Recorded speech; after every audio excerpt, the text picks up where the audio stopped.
From afar, even a natural disaster can look majestic.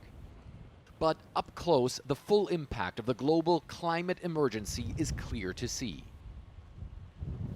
This is the Sal Reservoir near Barcelona, normally one of the largest bodies of fresh water in this part of Spain, but months of drought and the water levels are so low, an entire medieval village, usually underwater, has come to light. The folks here say normally you'd barely be able to see even the tip of the medieval church because it would be almost fully submerged. But now, as you can see, the church is very much on land, and the authorities here fear things will get much worse once the summer's heat really sets in.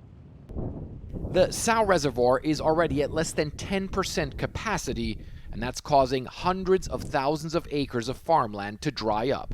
All of this wheat is probably lost. Farmer Santi Caudevilla shows me why. Ahora mismo estamos en un momento crítico. The grain should be milky, he said. We're in a critical moment. If it doesn't rain, this will end up empty. We should be seeing the grain come up to here, but it's only like this. If it doesn't rain in the coming week, the crop will be zero. But there is no rain in sight, and temperatures in Spain have skyrocketed.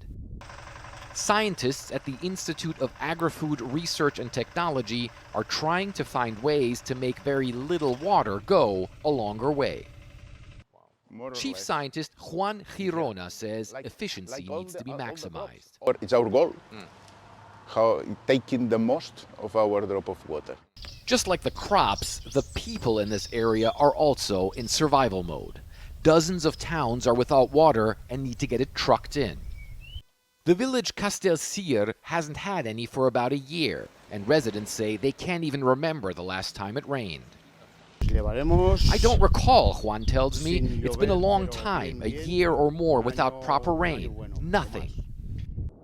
This region of Spain is a breadbasket for all of Europe, and while the authorities say they're building desalination plants to combat the water crisis, the head of the region's water authority says life here might change dramatically soon.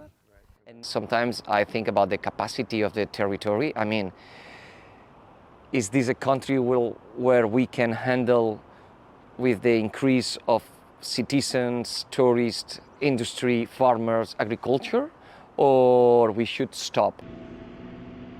And that point might be closer than some believe. Back at the Sal Reservoir, authorities are actually draining most of the remaining water to prevent this precious and ever scarcer resource from getting contaminated by the sludge at the bottom of this once mighty lake.